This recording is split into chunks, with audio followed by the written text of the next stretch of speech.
The neon lights of New York City flickered, like 1,000 stars in a sky that never darkened. Adam Foster, a self-made billionaire with a net worth in the billions, leaned back in his penthouse office, gazing at the city skyline. The deal he had just secured was worth over $1 billion. Another notch on his belt, another victory to add to his growing empire. Yet, for reasons he couldn't understand, a strange emptiness gnawed at him. His assistant, Lauren, walked in with a confident smile, holding a stack of papers. "Mr. Foster, your flight to Tennessee is ready. Shall I prepare the jet?" Adam didn't respond immediately.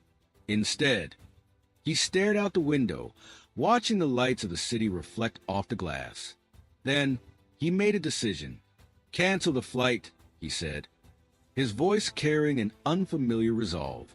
"I'm staying a bit longer." Lauren raised an eyebrow, clearly surprised. "Sir, the meeting in Tennessee is critical. I'll handle it from here."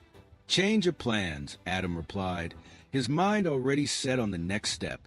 His driver, Charles, arrived shortly after, and Adam climbed into the black luxury car. As the vehicle drove away from the city, Adam's thoughts drifted to a place he had been trying to forget, the past, the town of Nashville, Tennessee, where it all began. He hadn't been back in over a decade, the place where he was once just a boy with big dreams, a place that felt like both home and a prison. The car rolled through the familiar streets, past the places that had once defined his youth. The library where he spent hours reading business magazines he couldn't afford. The street corner where he hustled, selling newspapers just to make ends meet. And then, as the car neared the end of the street, his heart skipped a beat. Maggie's diner. It looked the same. Time had not touched it, despite the years that had passed. The neon sign still flickered weakly, and the same worn-out red booths sat inside. Adam's breath caught in his throat. This was the place where he had made a promise to himself as a teenager. "I'll never come back until I have everything." But now, here he was. "Charles, stop here," Adam ordered, his voice distant, almost as if he were talking to someone else. "I'll be a minute." The door jingled as Adam entered the diner, and the familiar scent of coffee and grilled food hit him instantly. The atmosphere hadn't changed, cozy, old-fashioned, and timeless. He took a seat at the corner booth, the very one where he had spent countless nights dreaming of a life he could never afford. As he stared out the window, memories flooded back. His dreams of escaping this small town, the weight of his family's struggles, the desire to prove he was meant for something more. His thoughts were interrupted when a soft voice broke the silence. "What can I get you, sir?" Adam looked up, and for a moment, time seemed to stand still. The waitress before him had dark brown hair pulled into a messy bun, wearing a simple uniform that was no different from the one he had seen countless times growing up. But there was something about her, something too familiar. It was Sarah Thompson, the same Sarah who had been the brightest, most ambitious girl in school, the one who had always dreamed of something bigger, better than this small town. But now she looked different, worn, tired. Her once vibrant green eyes had lost their fire. "Steak and coffee," Adam said, his voice betraying the shock he felt. She scribbled down the order and walked away, and Adam couldn't help but watch her. He hadn't seen Sarah in over 10 years. Back then, they had been friends. No, more than friends. They had shared dreams, plans, hopes for the future. But somewhere along the way, their paths had diverged. When Sarah returned with his meal, Adam didn't wait. "Sarah?" She froze, her eyes scanning his face with confusion. "How do you know my name?" Adam leaned forward, a sense of familiarity making his heart race. "Westwood High, class of 2012. Recognition flashed in her eyes. Her hand trembled slightly as she set down the plate. "Adam," she whispered. "Adam Foster?" He smiled, but it wasn't the confident smile of the billionaire he had become. It was the smile of a boy who had never forgotten her. The one and only he said softly. Sarah blinked, her gaze shifting from shock to something more complicated. You're the Adam Foster? The billionaire? Adam nodded, but the pride he should have felt was absent. Instead, an unexpected ache settled in his chest. I never thought I'd see you again, Sarah said, her voice tinged with disbelief. You made it out. I always knew you would. Adam's gaze softened. I didn't expect you to be here.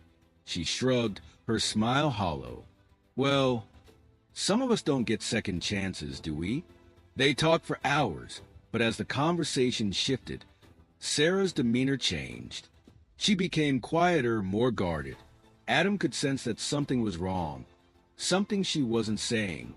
Finally, he couldn't take it anymore. Sarah, what happened to you? You were going to change the world. She hesitated, and then, with a heavy sigh, she shared the painful truth. My father passed away when I was in my second year at Harvard, Sarah said, her voice shaky. After that, things fell apart. My mother got sick, and I had to drop out to take care of her. My little brother was still in school, and I had to provide for them. So, I took any job I could find. And now, I'm here, working at Maggie's diner. Adam's chest tightened. He hadn't known.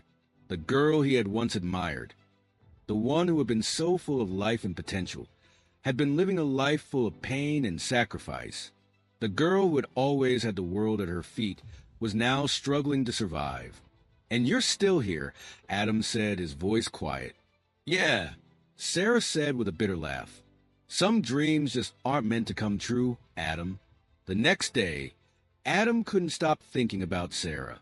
He was a billionaire, someone who could make anything happen, but he couldn't make her life better.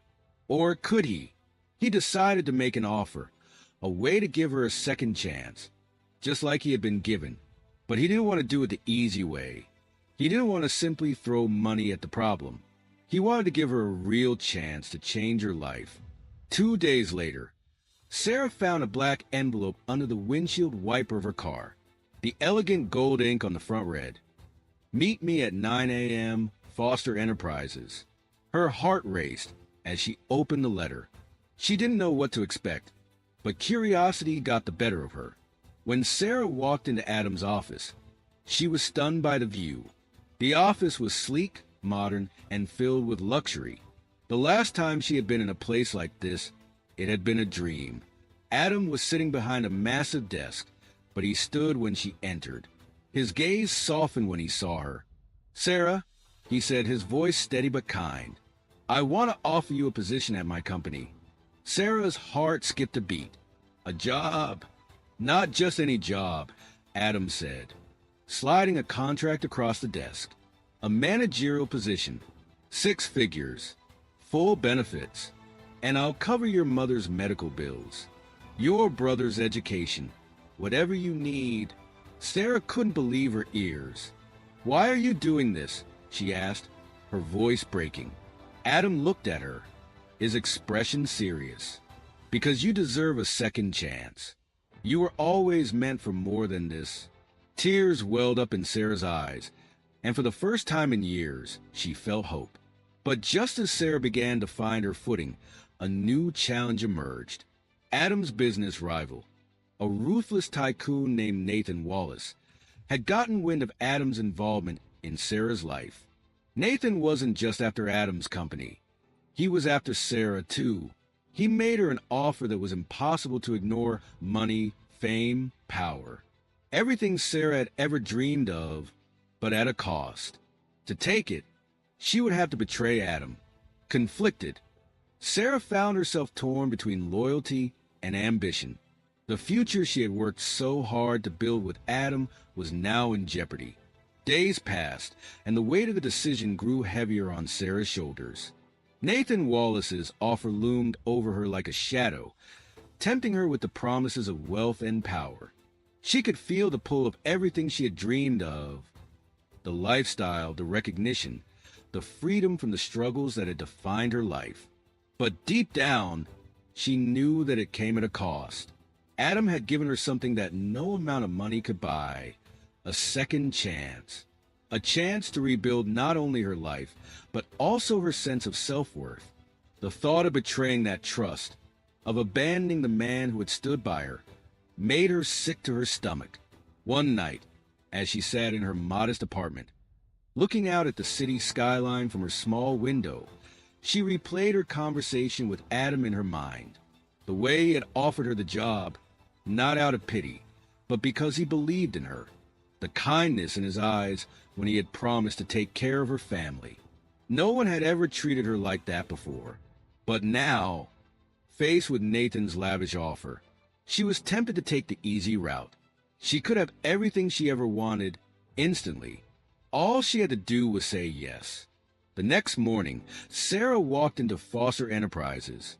Her footsteps echoed in the silent hallways as she made her way toward Adam's office.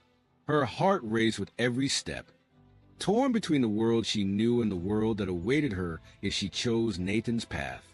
She couldn't bring herself to meet Adam's eyes, knowing the truth she was hiding. Adam stood up as she entered, his expression unreadable. He knew something was wrong. There was a tension in the air that neither of them could ignore. "Sarah, I've been thinking," Adam began, his voice calm but filled with something deeper. "You've got the position here, if you want it. But more than that, you've got a future here. I'm not offering you a job because you need saving. I'm offering you a chance to build something real, with someone who believes in you." She opened her mouth to speak, but the words caught in her throat. She had to tell him, but could she really? The weight of her secret felt like 1,000 pounds pressing on her chest. "I know you've been given an offer, Sarah," Adam continued, his eyes narrowing slightly. "Nathan Wallace isn't just offering you money. He's offering you a life of luxury, one that might be hard to turn down. But let me ask you this. What does that life really cost?" The question cut through her like a knife. Sarah felt exposed, like Adam could see through her every hesitation. It was as though he had known all along, and now it was time for her to make a choice. "I can't tell you what to do, Sarah," Adam said quietly, "but I can tell you that the person you are, the person I see in you, is more valuable than anything that man can give you. And I won't hold it against you if you choose differently. But whatever you decide, know that you'll always have a place here with me." The silence between them stretched for what felt like an eternity. And then, finally, Sarah made up her mind. "No," she whispered, her voice barely audible. "I won't take his offer." Adam's eyes softened, a smile tugging at the corners of his mouth. "You've made the right choice," he said, his voice filled with quiet pride. Sarah felt a weight lift from her shoulders, the burden of her indecision finally slipping away. She wasn't just choosing between two men, two offers, or two paths. She was choosing herself, the woman who had worked so hard to build a life, who had fought for every ounce of happiness she had, was now choosing a future based on her own terms. And with that, Sarah took her seat at the desk across from Adam, ready to embrace the life she had fought so hard for, knowing that it wasn't the easy road that would bring her fulfillment. It was the road that was true to who she was. As she looked up at Adam, she saw something more than just a business partner. She saw a friend, a mentor, and maybe, just maybe, the beginning of something more. Together, they would face whatever challenges the future held. Because, for the first time in her life, Sarah knew she wasn't alone anymore. And in that moment, the future didn't seem so uncertain. It felt like a new beginning,